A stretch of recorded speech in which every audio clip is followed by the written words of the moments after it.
RRR regional ring road అన్నది హైదరాబాద్కు మరొక మణిహారంగా రాబోతున్నదని నూతనంగా ఏర్పాటు కాంగ్రెస్ ప్రభుత్వం ఇటీవల ప్రచారం చేసుకుంటుంది.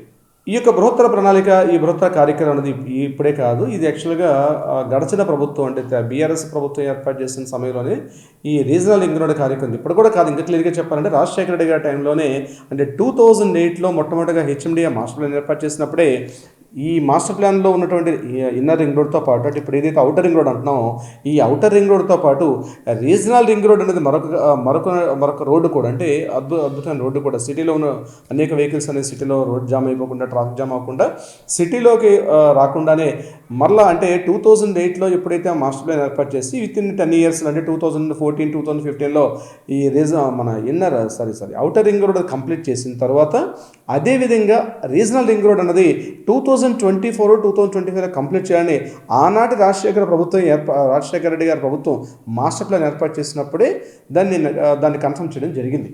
అయితే అవుటర్ రింగ్ రోడ్ పూర్తిగా అయిపోయింది. ఇంకా అవుటర్ రింగ్ రోడ్ కొన్ని చోట్ల ఇప్పటికీ కూడా సర్వీస్ రోడ్ అని ఇంకా కంప్లీట్ కాలేదు. దీని మీద ప్రభుత్వం దృష్టి పెడితే బాగుంటుంది. అయితే ఇటీవల మనం ప్రతిరోజు పేపర్లో న్యూస్లో వింటున్నాం రీజనల్ రింగ్ రోడ్ అంటే దీనికి ఒక రింగ్ రోడ్ ఏదైతే ఇప్పుడు మన సిటీలో ఈస్ట్ వెస్ట్ నార్త్ సౌత్ ఈ 4 ప్రాంతాలను కలుపుతూ రీజనల్ రింగ్ రోడ్ పార్ట్ ఏదైతే ఏర్పాటు చేయాలనుకుంటున్నారో ఈ రీజనల్ రింగ్ రోడ్కి ఇటీవల సెంట్రల్ గవర్నమెంట్ నితిన్ గడ్కరీ ప్రభుత్వానికి మన రాష్ట్ర ముఖ్యమంత్రి రేవంత్ రెడ్డి గారు అదేవిధంగా ఉప ముఖ్యమంత్రి బట్టి విక్రమార్క గారు ప్రత్యేకంగా వెళ్ళి ఈ రీజనల్ రింగ్ రోడ్ మా రాష్ట్రానికి చాలా అవసరం, ముఖ్యంగా పెరుగుతున్న హైదరాబాద్ జనాభా రాబోతున్నట్టు మరో 10 సంవత్సరాల్లో ఇప్పటికే 1,40,00,000 జనాభా రాబోతున్న అతి కొద్ది సమయంలోనే ఇది 2 కోట్ల జనాభా క్రాస్ అయ్యే అవకాశం ఉంది. కాబట్టి డెఫినెట్గా ఈ రోజే రూపకల్పన చేసుకోవడం వల్ల మనకి దీని యొక్క అవసరం చాలా ఉందని నితిన్ గడ్కరీ గారు చెప్పడం. అయితే ఇది అనేక సాంకేతిక కారణాల దృష్టి అంటే స్టేట్ గవర్నమెంట్ యొక్క షేర్ కానీ సెంట్రల్ గవర్నమెంట్ యొక్క షేర్ ఎలా ఉండాలి అన్న విషయం మీద డిలే జరిగింది. ముఖ్యంగా గడిచిన ప్రభుత్వం చాలా వరకు కాళేశ్వరం ప్రాజెక్టు 1,00,000 కోట్ల కాళేశ్వరం ప్రాజెక్టు మీద ఫోకస్ చేస్తారు, రీజనల్ రింగ్ రోడ్ మీద పెద్దగా ఫోకస్ పెట్టకపోవడం వల్ల డిలే జరిగింది.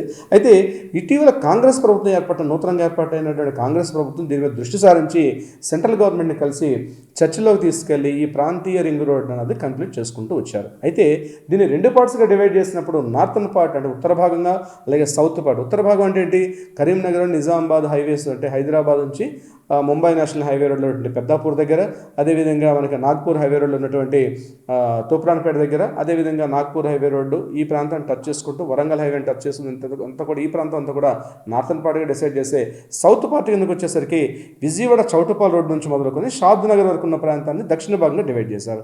అయితే ఈ దక్షిణ భాగంలో ఉన్నటువంటి ముఖ్యంగా ప్రత్యేకంగా కార్నర్ బెంగళూరు నేషనల్ హైవే ప్రాంతం అంటే ఎయిర్పోర్ట్ నుంచి సుమారుగా ఒక 30 కిలోమీటర్ డిస్టెన్స్లో ఉన్నటువంటి షాదన్ ప్రాంతాన్ని టచ్ చేస్తూ ఈ రీజనల్ రింగ్ రోడ్ పార్ట్ అనేది గడిచిన గవర్నమెంట్ కంప్లీట్ చేయలేకపోయింది.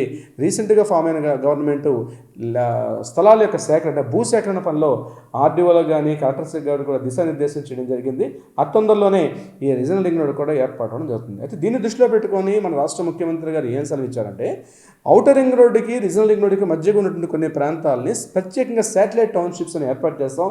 తద్వారా సిటీలో ఉన్నటువంటి జనావాసాలు ఇక్కడ కాకుండా బయట కూడా వెళ్ళడం వల్ల ముఖ్యంగా మెట్రోలు ఏర్పాటు చేయడం, అదేవిధంగా ఈ బస్ ఫెసిలిటీస్ కానీ లేకపోతే ఎంఎంటీఎస్ ఫెసిలిటీస్ ఇవన్నీ పెరగడం వల్ల అవుటర్ రింగ్ రోడ్డుకి రీజనల్ రింగ్ రోడ్డు ఉన్న ప్రాంతంలో పెద్ద పెద్ద శాటిలైట్ టౌన్షిప్లు ఏర్పడితే రాబోయే ఒక 10 సంవత్సరాలు 20 సంవత్సరాల్లో కొన్ని ప్రత్యేకంగా ఈ సెజలు కూడా ఉన్నాయి. ఈ సెజన్ సంబంధించి అవుట్స్కట్స్ ఉన్నటువంటి ఎంప్లాయీస్కి ఆ శాటిలైట్ టౌన్షిప్లో నివాసయోగ్యంగా ఉన్నటువంటి రెసిడెన్షియల్ టౌన్షిప్స్ ఏర్పాటు చేయడం, తద్వారా సిటీ మీద భారం కాకుండా అవుట్స్కట్స్లో కూడా కొంత పబ్లిక్ని పంపించే ప్రయత్నంలో ఈ రీజనల్ రింగ్ రోడ్ అనేది ఒక ప్రత్యేకంగా ఒక ప్రముఖ పాత్ర వహిస్తుండడంలో ఎటువంటి సంశయం లేదు. దీన్ని దృష్టిలో పెట్టుకొని చాలా వరకు రియల్ ఎస్టేట్ పార్ట్ చూసినట్లయితే దక్షిణ పార్ట్ అంటే సౌత్ పార్ట్ ప్రత్యేకించి బెంగళూరు నేషనల్ హైవే రోడ్లో ఉన్నటువంటి షాద్నగర్ నుంచి జడ్చల్ నుంచి అలాగే మన శ్రీశైలం రోడ్డు వైపు ఉన్నటువంటి అమన్గల్లు కడతాలు ఈ ప్రాంతం వైపు, అలాగే రైట్లో మనం చూసినట్లయితే వెస్ట్ వైపు సౌత్ టు వెస్ట్ చూసినట్లయితే మనకి అక్కడ పరిగి వికారాబాదు ఆ ప్రాంతాల్లో ఉన్నటువంటి రీసెంట్గా సెజలు ఏర్పాటు చేయడం ఇవంతా కూడా సౌత్ పార్ట్ కూడా డెవలప్మెంట్ జరుగుతుంది. నార్థన్ పార్ట్లో జహీరాబాద్ ఒకటే కాకుండా సౌతర్న్ పార్ట్ నుండి జడ్చల్ బెంగళూరు నేషనల్ హైవే జడ్చల్ కూడా సేమ్ ఇంపార్టెన్స్ జరుగుతుంది. సో రియల్ ఎస్టేట్లో చాలామంది ఇన్వెస్టర్స్ ఈ సౌత్ పార్ట్ మీద ఇన్వెస్ట్మెంట్స్కి చాలా వరకు మొగ్గు చెప్తున్నారు. Thank you so much.